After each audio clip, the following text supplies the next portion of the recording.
Hello বন্ধুরা, আজকের GK ক্লাসে আমরা আরআরবি গ্রুপ ডির জন্য গুরুত্বপূর্ণ অনেকগুলো ইতিহাসের জিকে আলোচনা করব। ফার্স্ট কোশ্চেন দেখো, কার উপাধি ছিল কুনিক? কার উপাধি ছিল কুনিক? উত্তরটা আমি বলবো না, এরপরে আমি পুরোপুরি সমস্ত উপাধি আলোচনা করছি, এদের মধ্যে দেখে নাও। দেখো, কুনিক কার উপাধি? অজাতশত্রুর। শ্রেণিক বিম্বিসার, এ দুটো আসে পরীক্ষাতে সবসময়ই। মহাপদ্মনন্দের উপাধি অগ্রসেন। ধনানন্দর অগ্রমিজ, দেখো অগ্রসেন অগ্রমিজ। চন্দ্রগুপ্ত মৌর্যের স্যান্ড্রোকোটাস বা অ্যাক্রোকোটাস। এগুলো খুবই গুরুত্বপূর্ণ, প্রত্যেকটি পরীক্ষায় আসে। বিন্দুসার অমিতাঘ্রাত, তাহলে বিন্দুসার অমিতাঘ্রাত, বিম্বিসার কিন্তু সেনিক। আর তাহলে কুনিক, প্রথম কোশ্চেনটা কী ছিল? কুনিক অজাতশত্রু। অশোক উপাধি প্রিয়দর্শী। দ্বিতীয় চন্দ্রগুপ্তের উপাধি বিক্রমাদিত্য। হর্ষবর্ধনের উপাধি শিলাদিত্য। প্রথম নরসিংহ বর্মনের উপাধি মহামল্ল। অমোঘ বর্ষের উপাধি বীরনারায়ণ। প্রথম মহেন্দ্র বর্মন বিচিত্রচিত্ত। তৃতীয় গোবিন্দের উপাধি জগতুঙ্গ। চতুর্থ বিক্রমাদিত্যের উপাধি ত্রিভুবন বা মাল্লা। দ্বিতীয় বিক্রমাদিত্যের উপাধি নরেন্দ্র বা মৃগরাজ। ইব্রাহিম কুতুব শাহের উপাধি মালকিবরম। কুতুবউদ্দিন আইবকের উপাধি লাখ বক্স বা মালিক। এটা প্রত্যেকটা গুরুত্বপূর্ণ, বিশেষ করে বিম্বিসার, অজাতশত্রু, বিন্দুসার, এই তিনজন। জুনা খাঁয়ের উপাধি মোহাম্মদ বিন তুগলক। কনিষ্কের উপাধি দেবপুত্র। মোহাম্মদ গজনি কী উপাধি নিয়েছিলেন?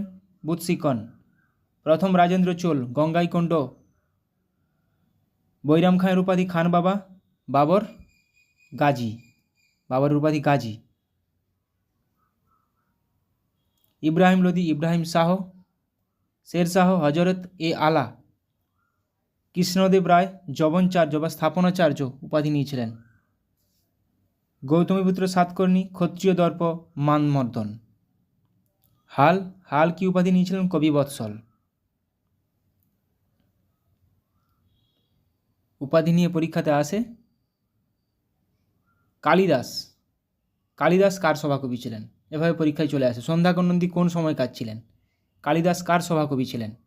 এটা আমি উত্তর দিইনি, তোমরাই এর মধ্যে খুঁজে নেবে কালিদাস কার সভাকবি ছিলেন। দেখো, সব সভাকবির নাম আলোচনা করে নেব। সমুদ্রগুপ্ত কার সভাকবি? সমুদ্রগুপ্তের সভাকবি কে ছিলেন? হরিসেন। কালিদাস তাহলে কার সভাকবি ছিলেন? দেখো, ওই কোশ্চেনটার উত্তর কী হবে? দ্বিতীয় চন্দ্রগুপ্ত বা বিক্রমাদিত্য। দ্বিতীয় চন্দ্রগুপ্ত কিন্তু বিক্রমাদিত্য উপাধি নিয়েছিলেন। রবিকীর্তি কার সভাপতি ছিলেন? দ্বিতীয় পুলকেশী। বাণভট্ট হর্ষবর্ধনের সভাকবি, হর্ষচরিত লিখেছিলেন। নাগার্জুন বা অশ্বঘোষ দুজনেই কার সভাকবি ছিলেন? কনিষ্কের।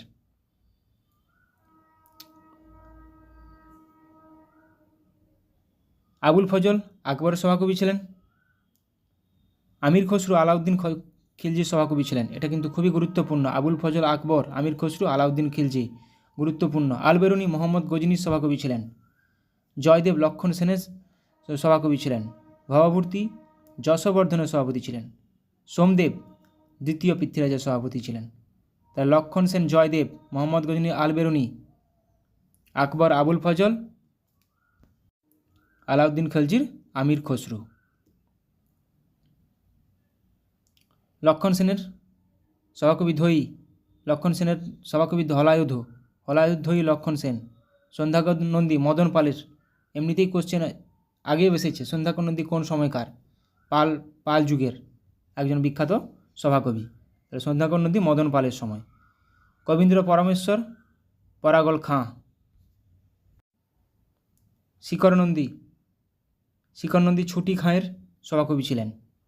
হলধর মিশ্র নরসিংহদেবের সভাকবি ছিলেন। হলধর মিশ্র।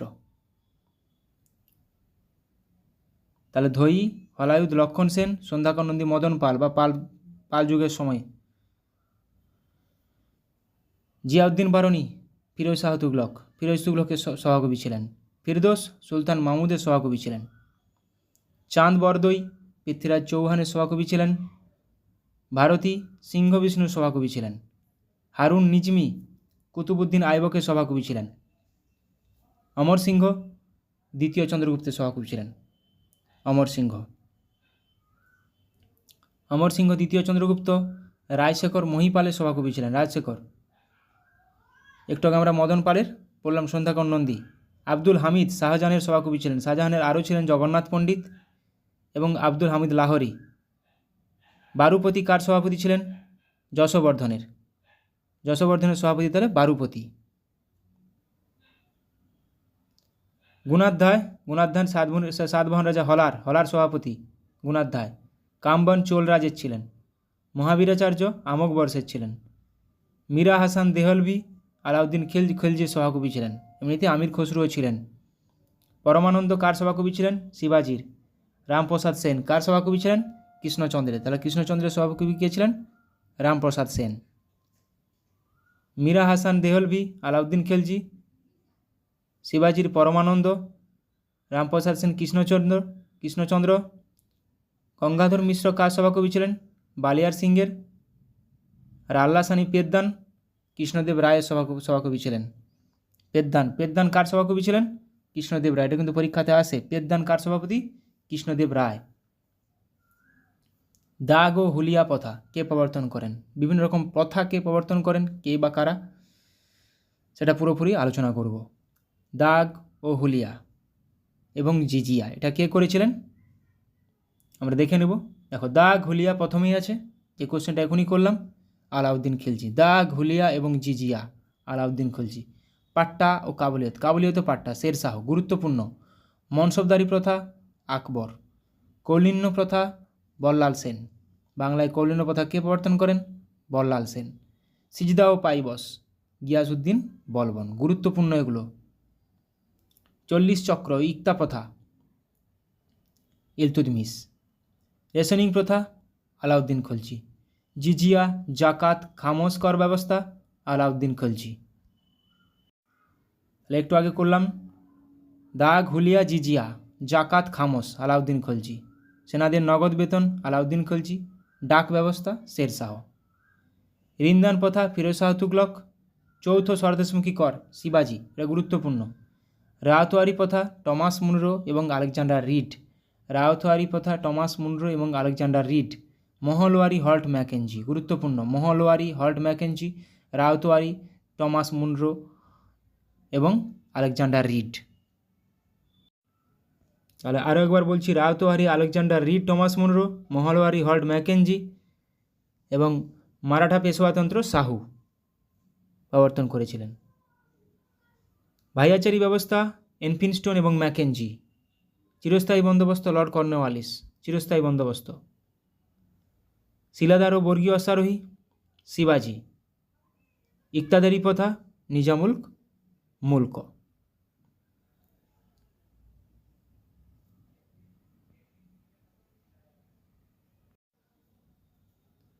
আচ্ছা, ঘরঘরার যুদ্ধ কত সালে এবং কাদের মধ্যে হয়েছিল?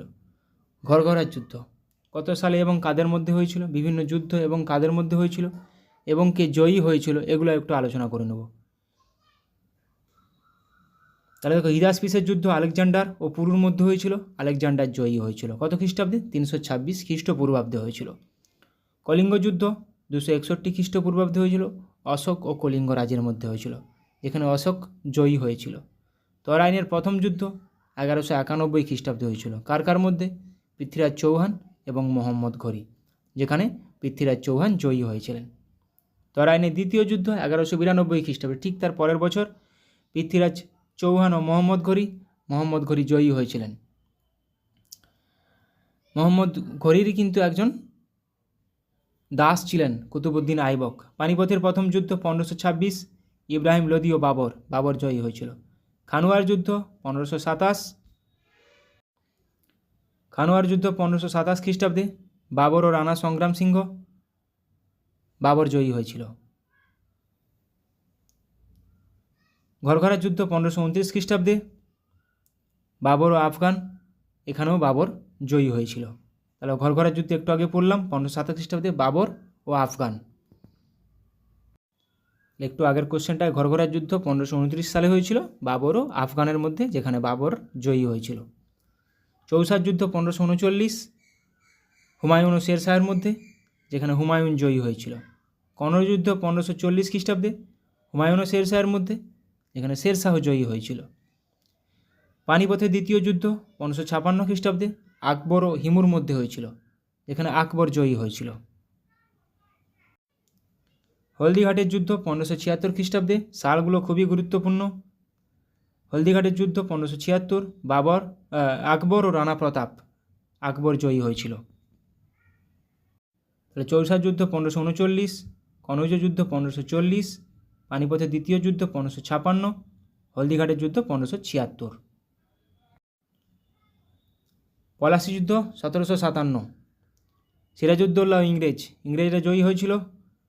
বন্দিবাসের যুদ্ধ 1760, ইংরেজ সেনাপতি আয়ারকুট ও ফরাসি সেনাপতি লালি, ফরাসি ও ইংরেজদের মধ্যে হয়েছিল। আয়ারকুট জয়ী হয়েছিল, ইংরেজরা জয়ী হয়েছিল।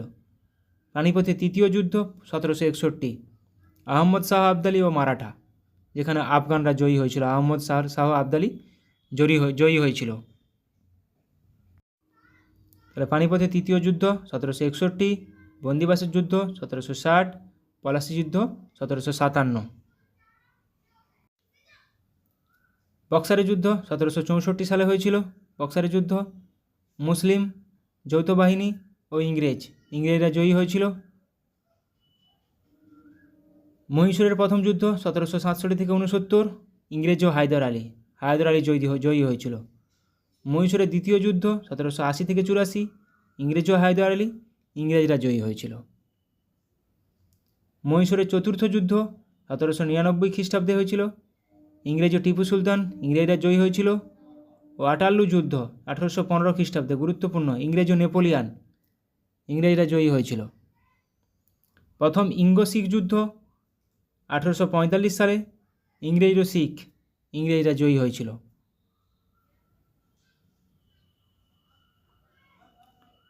আচ্ছা, বিভিন্ন রাজা বা বিভিন্ন সম্রাট এবং তাদের সেনাপতি। আলাউদ্দিন খলজির সেনাপতি কে ছিলেন? আলাউদ্দিন খলজির সেনাপতি কে ছিলেন? সঠিক উত্তরটা আমরা দেখে নেব। আলাউদ্দিন খলজির সেনাপতি ছিল মালিক কাফুর। দেখো, মালিক কাফুর কার সেনাপতি ছিল? আলাউদ্দিন খলজির। ধর্মপালের সেনাপতি গর্গ, আলাউদ্দিন খলজির সেনাপতি মালিক কাফুর, মোহাম্মদ ঘুরির সেনাপতি বখতিয়ার খলজি, আকবরের সেনাপতি মানসিং, শেরশাহের সেনাপতি ব্রহ্মজিৎ গৌড়। তাহলে ব্রহ্মজিৎ গৌড় দিয়ে কোশ্চেন আসে, ব্রহ্মজিৎ গৌড় কার সেনাপতি? শেরশাহ। মালিক কাফুর কার সেনাপতি? আলাউদ্দিন খিলজির। পরাগল খাঁ কার সেনাপতি ছিলেন? হুসেন শাহ। মহাবত খাঁ জাহাঙ্গীরের সেনাপতি ছিলেন। মীর জাফর ছিলেন সিরাজউদ্দৌলার সেনাপতি। মীর জুমলা ছিলেন ঔরঙ্গজেবের সেনাপতি। পুষ্যমিত্র শুঙ্গ ছিলেন বৃহদ্রথের সেনাপতি। তার জন্য তো বৃহদ্রথকে মেরে উনি শুঙ্গ বংশের প্রতিষ্ঠা করেছিলেন। তাহলে শেরশাহ সেনাপতি ব্রহ্মজিৎ গৌড় পরীক্ষাতে আসে। মীর জাফর কার সেনাপতি? সিরাজউদ্দৌলার সেনাপতি।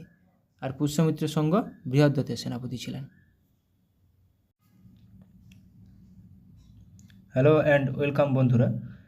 আজকের জিকে রিভিশন ক্লাসে আমরা এনটিপিসির জন্য গুরুত্বপূর্ণ অনেকগুলো এমসিকিউ এবং ওয়ান লাইনার আলোচনা করব, যেগুলো পরীক্ষায় আসার মতো, কমন আসার মতো অনেকগুলো কোশ্চেন রেখেছি। ভিডিওটি শেষ পর্যন্ত দেখো। বেরেলিতে 1857 সালের সিপাহী বিদ্রোহের নেতৃত্ব কে দিয়েছিলেন? এখানে দিয়েছিলেন খান বাহাদুর খান। তাহলে 1857 সালের সিপাহী বিদ্রোহ বা মহাবিদ্রোহের সময় কে কোথায় দিয়েছিল, আমি লিস্টগুলো পরে দিয়েছি, পুরো পরে আলোচনা করব, তাও এখানে একটা আমি তুলে দিয়েছি। দেখো, বিহারে দিয়েছিল কুনওয়ার সিং, অমর সিং। এলাহাবাদ ও বেনারসে দিয়েছিল লিয়াকত আলী। ফৈজাবাদে দিয়েছিল মৌলভী আহমদুল্লাহ। ফররুখাবাদ তুবচল হাসান খান। বিজানুর মোহাম্মদ খান। মুর্দাবাদ আব্দুল আলী খান। বেরেলি খান বাহাদুর খান। সবগুলো আমি আবার শেষে আলোচনা করব। বিহার, ঝাঁসি কে কোথায় দিয়েছিল নেতৃত্ব। নিম্নের পছন্দগুলির মধ্য থেকে সঠিকটি বেছে নিন। লখনৌতে কে ছিল 1857 সালে সিপাহী বিদ্রোহের সময়? General Havelock. তাহলে এখানে ভুল আছে, ঝাঁসিতে হুগো রুজ ছিল না। তাহলে এখানে ঝাঁসিতে হুগো রোজ ছিলেন না, এটি ভুল আছে। ডালহৌসির সত্যবিলোপ নীতির মাধ্যমে ঝাঁসি কত সালে ব্রিটিশ সাম্রাজ্যভুক্ত হয়? ডালহৌসির সত্যবিলোপ নীতি ডকট্রিন অফ ল্যাপস 1853 সালে ঝাঁসি ব্রিটিশ সাম্রাজ্যভুক্ত হয়। 1856 সালে অপশাসন মিসগভর্নেন্স এর কারণে ডালহৌসি যখন অওধ দখল করে তখন সেখানকার রাজা কে ছিলেন? ওয়াজেদ আলী শাহ। 1857 সালে পুরনো কিসের বদলে, কোন বন্দুকের বদলে নতুন এনফিল্ড রাইফেল নিয়ে আসা হয় সেনাবাহিনীতে? যেখানে কোন রাইফেল এর বদলে নতুন এনফিল্ড রাইফেল নিয়ে আসা হয় যেখানে কার্তুজটি মুখে ছিঁড়ে বন্দুকের মধ্যে ব্যবহার করা হতো এবং সেই কার্তুজে গরুর চামড়া বা গরুর কোনো কিছু ইউজ করা হতো। তাহলে কোনটির বদলে? তাহলে ব্রাউন বিসের বদলে নতুন এনফিল্ড রাইফেল নিয়ে আসা হয়েছিল। 12ই মে 1857 সালে যখন বিদ্রোহীরা দিল্লি দখল নেয় তখন দিল্লির কমান্ডিং অফিসার কে ছিলেন? দিল্লির কমান্ডিং অফিসার কে ছিলেন? লেফটেন্যান্ট উইল গভি। রানী লক্ষ্মীবাঈ এর দত্তক পুত্রের নাম কী ছিল? দত্তক পুত্রের নাম ছিল গঙ্গাধর রাও।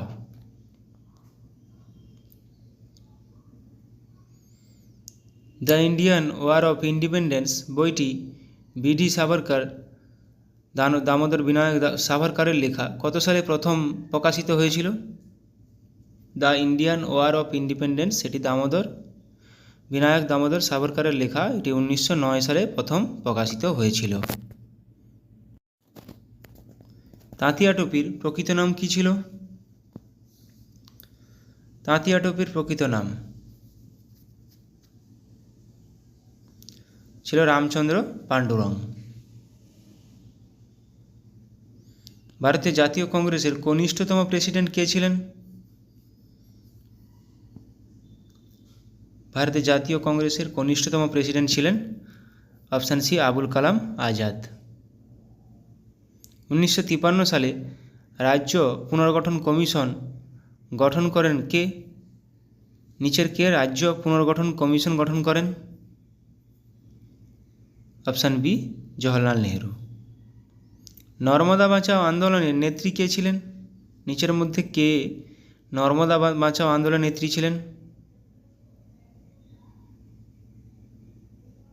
মেধা পাটেকর। হিন্দু প্যাট্রিয়ট পত্রিকার প্রথম সম্পাদক ছিলেন কে? হিন্দু প্যাট্রিয়ট পত্রিকার প্রথম সম্পাদক ছিলেন কে? হরিশচন্দ্র মুখোপাধ্যায়। রংপুর বিদ্রোহের একজন নেতা ছিলেন কে? নিচের মধ্যে কে একজন রংপুর বিদ্রোহের নেতা? এটা আমি আমার সেই রিভিশন ক্লাসেও করিয়েছি আগের। বাংলাদেশের রংপুর বিদ্রোহ নেতা ছিলেন নুরুল উদ্দিন। নিম্নলিখিত কোন ঘটনার পশ্চাৎপটে রবীন্দ্রনাথ তার গোরা উপন্যাসটি রচনা করেছিলেন? নিচের কোনটির পশ্চাৎপটে রবীন্দ্রনাথ তার গোরা উপন্যাসটি রচনা করেছিলেন? অপশান এ বঙ্গভঙ্গ।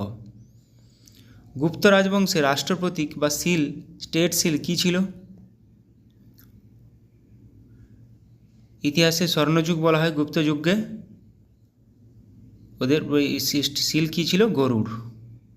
নিম্নের কোন রাজা জীবনের শেষ দিকে বৌদ্ধ ধর্মের উপাসক ছিলেন এবং নালন্দা বিশ্ববিদ্যালয় প্রতিষ্ঠা করেছিলেন? আমরা সবাই জানি নালন্দা বিশ্ববিদ্যালয় প্রতিষ্ঠা করেছিলেন কুমারগুপ্ত, প্রথম কুমারগুপ্ত।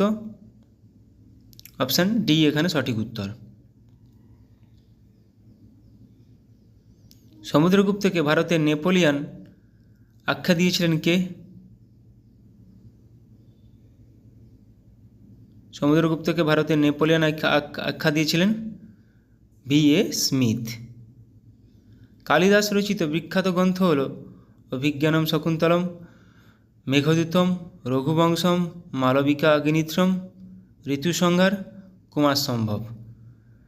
কোনগুলো, কোন অপশানটা নিচের ঠিক হবে? কালিদাস উপরের সবগুলোই লিখেছেন, কালিদাস উপরের সবকটি, অপশান ডি। গুপ্ত রাজত্বের সময় স্বর্ণমুদ্রা ছিল কি? স্বর্ণমুদ্রার নাম কি ছিল গুপ্ত রাজত্বের সময়? স্বর্ণমুদ্রার নাম ছিল অপশান বি, দিনারা। আচ্ছা, এবার আমরা রিভিশন করে নেব। 1857 সালের মহাবিদ্রোহের সময় কে কোথায় নেতৃত্ব দিয়েছিল? ব্যারাকপুরে দিয়েছিল মঙ্গল পাণ্ডে, যে প্রথম শহীদ হয়েছিল।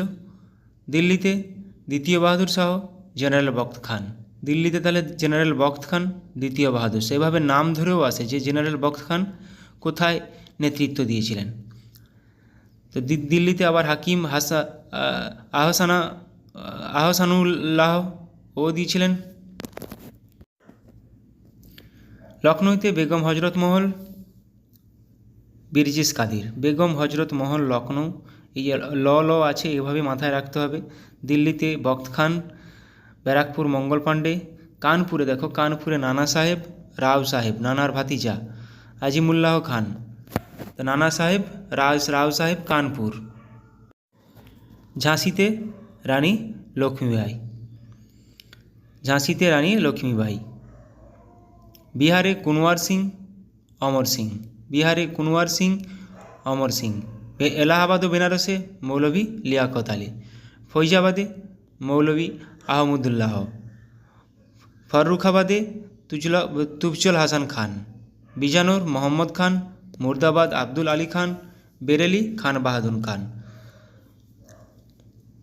সবগুলো মনে গুরুত্বপূর্ণ না হলেও বেরেলি, এলাহাবাদ, বিহার, ঝাঁসি, দিল্লি, কানপুর, এগুলো খুবই গুরুত্বপূর্ণ। মন্দসর ফিরোজ শাহ। কানপুর তাঁতিয়া টুপি। গোয়ালিয়রে তাঁতিয়া টুপি। আসামে কন্দপরেশ্বর সিং, মণিরাম দত্ত। উড়িষ্যায় সুরেন্দ্র শাহী, উজ্জ্বল শাহী। কুল্লুতে রাজা প্রতাপ সিং। রাজস্থানে জয়দয়াল সিং ও হরদয়াল সিং। গোরখপুর গজধর সিং। মথুরা সেভি সিং, কদম সিং। এখানে আসাম গুরুত্বপূর্ণ,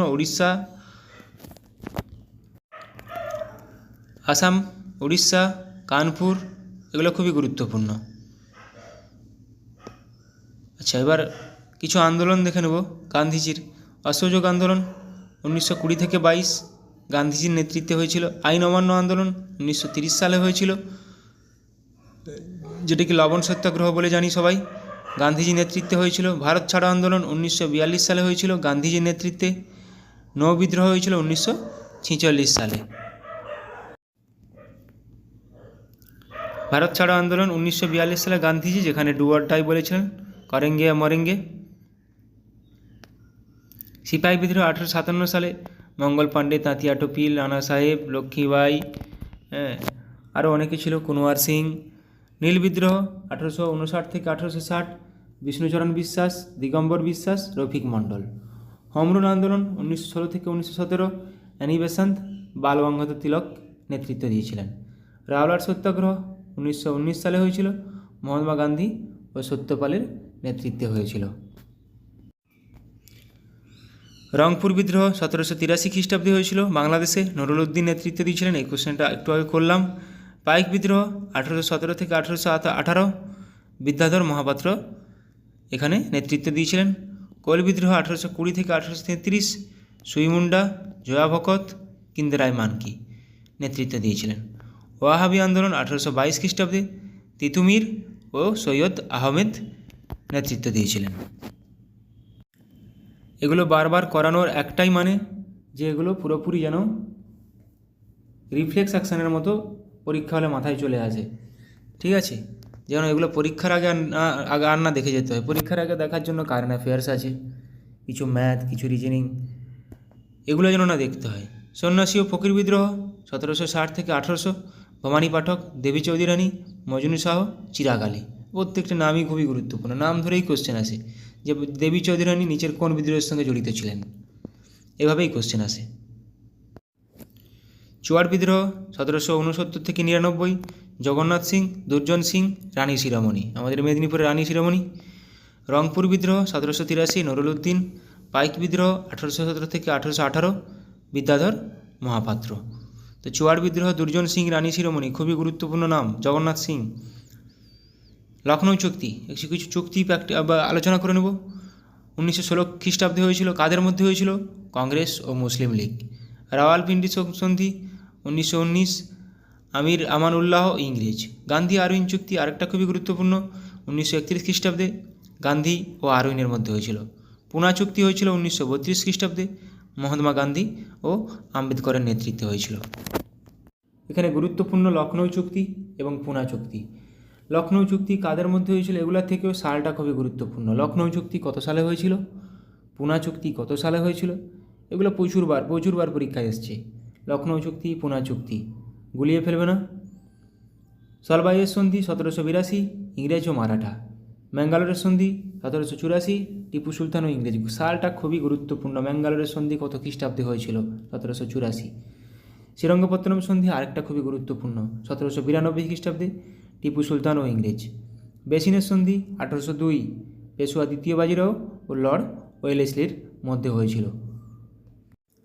তাহলে আমি সালটা আরেকবার রিভিশন করে নিচ্ছি। সলবাই 1782, ম্যাঙ্গালোরের সন্ধি 1784, শ্রীরঙ্গপত্তনমের সন্ধি 1792, বেসিনের সন্ধি 1802। 82, 92, 2 তিনটাই 2 সালে আছে, মাথায় রাখার চেষ্টা করবে। পুরন্দরের সন্ধি 1665, মুঘল সেনাপতি জয় সিং ও শিবাজির মধ্যে হয়েছিল। ওয়ার্নার সন্ধি 1731, দ্বিতীয় শম্ভুজি ও শাহুবাজিরাও। পুরন্দরের সন্ধিটা এখানে গুরুত্বপূর্ণ, আরগুলো না মনে রাখলেও হবে। শালিমারের চুক্তি 1739, তৃতীয় মোহাম্মদ শাহ ও নাদির শাহ। আইলা স্যাপেলের সন্ধি 1748, ইংরেজ ও ফরাসির মধ্যে হয়েছিল। কিছু স্থাপত্য প্রতিষ্ঠাতা, কোথায় কে প্রতিষ্ঠাতা এবং অবস্থান কোথায় দেখে নেব। আগ্রা দুর্গ, আকবর, উত্তরপ্রদেশে অবস্থিত। আকবর দ্বারা 4টা স্থাপত্য, আগ্রা, ফতেপুর সিক্রি, বুলন্দ দরওয়াজা, এলাহাবাদ দুর্গ। 4টাই আকবর দ্বারা নির্মিত এবং কোথায় অবস্থান? 4টাই উত্তরপ্রদেশে অবস্থিত। জামা মসজিদ শাহজাহান, দিল্লিতে অবস্থিত। তাজমহল শাহজাহান, উত্তরপ্রদেশ। লালকেল্লা শাহজাহান, নতুন দিল্লিতে অবস্থিত। যন্তর মন্তর সোয়াই জয় সিং, দিল্লিতে অবস্থিত। যে যন্তর মন্তর 4টা আছে, 4টা যন্তর মন্তর, 4টা জায়গায় যন্তর মন্তর তৈরি করা হয়েছিল। তো দিল্লিরটা সোয়াই জয় সিং তৈরি করেছিলেন। সাঁচি স্তূপ অশোক দ্বারা নির্মিত, মধ্যপ্রদেশে অবস্থিত। বুদ্ধগয়া অশোক দ্বারা নির্মিত, বিহারে অবস্থিত। নালন্দা বিশ্ববিদ্যালয় প্রথম কুমারগুপ্ত দ্বারা নির্মিত, বিহারে অবস্থিত। আকবরের সমাধি জাহাঙ্গীর দ্বারা নির্মিত, উত্তরপ্রদেশে অবস্থিত। শালিমার বাগ জাহাঙ্গীর দ্বারা নির্মিত, জম্মু ও কাশ্মীরে অবস্থিত। কোণার্ক সূর্য মন্দির রাজা নরসিংহদেব দ্বারা নির্মিত, ওড়িশাতে অবস্থিত। উদয়গিরি ও খণ্ডগিরি খারবেল দ্বারা নির্মিত, ওড়িশাতে অবস্থিত।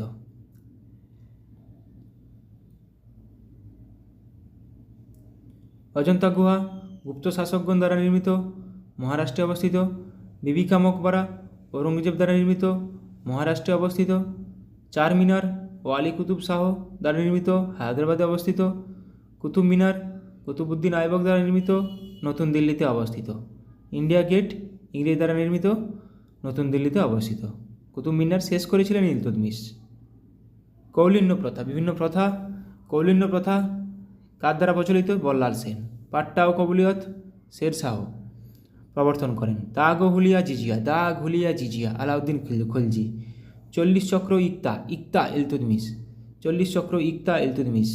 রেশনিং প্রথা আলাউদ্দিন খলজি। এই ইকতা প্রথাই বিলুপ করেছিল বলবন, আবার গিয়াসউদ্দিন বলবন। জিজিয়া জাকাত খামাস কর ব্যবস্থা আলাউদ্দিন খিলজি। দাগ হুলিয়া জিজিয়া জাকাত খামাস আলাউদ্দিন খিলজি। সেনাদের নগদ বেতন আলাউদ্দিন খিলজি। ডাক ব্যবস্থা শেরশাহ। ঋণদান প্রথা ফিরোজ শাহ তুগলক। ভাইয়াচারি ব্যবস্থা এলফিনস্টোন ও ম্যাকেঞ্জির। ভাইয়াচারি ব্যবস্থা এলফিনস্টোন ও ম্যাকেঞ্জির। রায়তওয়ারি প্রথা আলেকজান্ডার রিড ও টমাস মুনরো। মারাঠা পেশোয়াতন্ত্র শাহু দ্বারা প্রবর্তিত। চিরস্থায়ী বন্দোবস্ত কর্নওয়ালিস, লর্ড কর্নওয়ালিস, প্রচুরবার পরীক্ষায় এসেছে। শিলাদার ও বর্গীয় অশ্বারোহী শিবাজি দ্বারা প্রবর্তিত। সিজদা ও পাইবস গিয়াসউদ্দিন বলবন। গিয়াসউদ্দিন বলবন কিন্তু ইকতা প্রথা বিলোপ করেছিলেন। যেটা ইলতুৎমিশ দ্বারা প্রবর্তিত।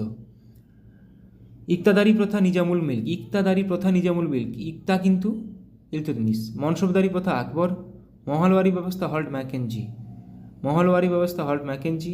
চৌথ স্বদেশমুখী কর শিবাজি। মহলওয়ারি, রাউতওয়ারি, ইকতাদারি এগুলো প্রত্যেকটাই খুবই গুরুত্বপূর্ণ। প্রত্যেকটা কে প্রবর্তন করেন এগুলাই আসে। প্রথম বৌদ্ধ পরিষদ কত খ্রিস্টাব্দে হয়েছিল? 483 খ্রিস্টপূর্বাব্দে রাজগৃহে হয়েছিল। কার দ্বারা? অজাতশত্রুর দ্বারা, অজাতশত্রুর রাজত্বে। দ্বিতীয় বৌদ্ধ পরিষদ 383 খ্রিস্টপূর্বাব্দে বৈশালীতে হয়েছিল কালাশোক। তৃতীয় 250 খ্রিস্টাব্দের পাটলিপুত্র অশোক। চতুর্থ বৌদ্ধ পরিষদ 72 খ্রিস্টাব্দে কুণ্ডলবন, এটা কনিষ্ক দ্বারা হয়েছিল। অর্থশাস্ত্র কে রচনা করেন? কৌটিল্য। কামসূত্র বাদশাহন, মুদ্রা রাক্ষস বিশাখ দত্ত, মিচ্ছকটিকম শূদ্রক দ্বারা রচিত, পবনদূত ধৈ দ্বারা রচিত। প্রত্যেকটা খুবই গুরুত্বপূর্ণ, প্রত্যেকটা আমি আমার ক্লাসগুলোতে প্রায় রাখার চেষ্টা করি, যাতে করে এগুলো আর না পরীক্ষার সময় না দেখতে হয়। পরীক্ষার সময় এগুলো দেখবে না, কারেন্ট অ্যাফেয়ার্স দেখবে তখন। দানসাগর বল্লাল সেন, অদ্ভুত সাগর বল্লাল সেন দ্বারা রচিত, কিন্তু বল্লাল চরিত আনন্দ ভট্ট। কথাশরিত সাগর সোমদেব। অভিজ্ঞান শকুন্তলম কালিদাসরা রচিত। মেঘদূতম কালিদাস রচিত। আরও পড়লাম আমরা একটু আগে কালিদাসের 6টা। তাহলে এখানে দান সাগর, অদ্ভুত সাগর অনেকবার এসেছে, বল্লাল সেন দ্বারা রচিত। অষ্টাধ্যায়ী পাণিনি, রামচরিত সন্ধ্যাকর নন্দী, আবার রামচরিত মানস তুলসীদাস। রামচরিত সন্ধ্যাকর নন্দী, রামচরিত মানস তুলসীদাস। বুদ্ধচরিত অশ্বঘোষ। অমরকোষ অমর সিংহ দ্বারা রচিত। অমরকোষ অমর সিংহ দ্বারা রচিত। বুদ্ধচরিত, রামচরিত, রামচরিত মানস, অষ্টাধ্যায়ী প্রত্যেকটি খুবই গুরুত্বপূর্ণ। পঞ্চসিদ্ধান্তিকা বরাহমিহির। 10 কুমার চরিত দণ্ডিন দ্বারা রচিত। 10 কুমার চরিত দণ্ডিন দ্বারা রচিত। বৃহৎ কথা গুণাঢ্য দ্বারা রচিত। স্বপ্ন বাসবদত্তা ভাস দ্বারা রচিত। স্বপ্ন বাসবদত্তা ভাস দ্বারা রচিত। কিরাতাজুর্নিয়ম ভারবী দ্বারা রচিত। ভারবী। এখানে বৃহৎ কথা গুণাঢ্য, 10 কুমার চরিত দণ্ডিন, পঞ্চসিদ্ধান্তিকা বরাহমিহির, এটা খুবই গুরুত্বপূর্ণ। কলকাতা মাদ্রাসা কে প্রতিষ্ঠা করেন? Warren Hastings. কত খ্রিস্টাব্দে? 1781 খ্রিস্টাব্দে। এশিয়াটিক সোসাইটি উইলিয়াম জোন্স 1784 খ্রিস্টাব্দে। সালটা খুবই গুরুত্বপূর্ণ এখানে। বেনারস সংস্কৃত কলেজ জোনাথন ডানকান 1792 সালে প্রতিষ্ঠিত। শ্রীরামপুর মিশন উইলিয়াম ক্যারি 1800 সালে। নামগুলো কিন্তু খুবই গুরুত্বপূর্ণ, কোনটির সঙ্গে যুক্ত। School book society David Hare 1817 খ্রিস্টাব্দে। School book society David Hare দ্বারা প্রতিষ্ঠিত 1817 খ্রিস্টাব্দে। হিন্দু কলেজ ডেভিড হেয়ার দ্বারা প্রতিষ্ঠিত 1817 খ্রিস্টাব্দে। সালটা এতটাই গুরুত্বপূর্ণ যে হিন্দু কলেজ কত সালে প্রতিষ্ঠিত বহুবার পরীক্ষায় হয়ে এসেছে, বহুবার। একাডেমিক অ্যাসোসিয়েশন ডিরোজিও দ্বারা প্রতিষ্ঠিত 1828 খ্রিস্টাব্দে। Scottish church college Alexander Duff দ্বারা প্রতিষ্ঠিত 1830 খ্রিস্টাব্দে। ক্যালকাটা মেডিকেল কলেজ আরেকটা। হিন্দু কলেজ আর ক্যালকাটা মেডিকেল কলেজ বহুবার পরীক্ষায় এসেছে কত সালে প্রতিষ্ঠিত, শুধু খালি কত সালে প্রতিষ্ঠিত বলে। ইন্ডিয়ান উইমেন্স ইউনিভার্সিটি ডিকে কার্ভে দ্বারা প্রতিষ্ঠিত 1916 খ্রিস্টাব্দে। বসু বিজ্ঞান মন্দির জগদীশচন্দ্র বসু 1917 খ্রিস্টাব্দে। বিশ্বভারতী রবীন্দ্রনাথ ঠাকুর 1921 খ্রিস্টাব্দে। Thank you.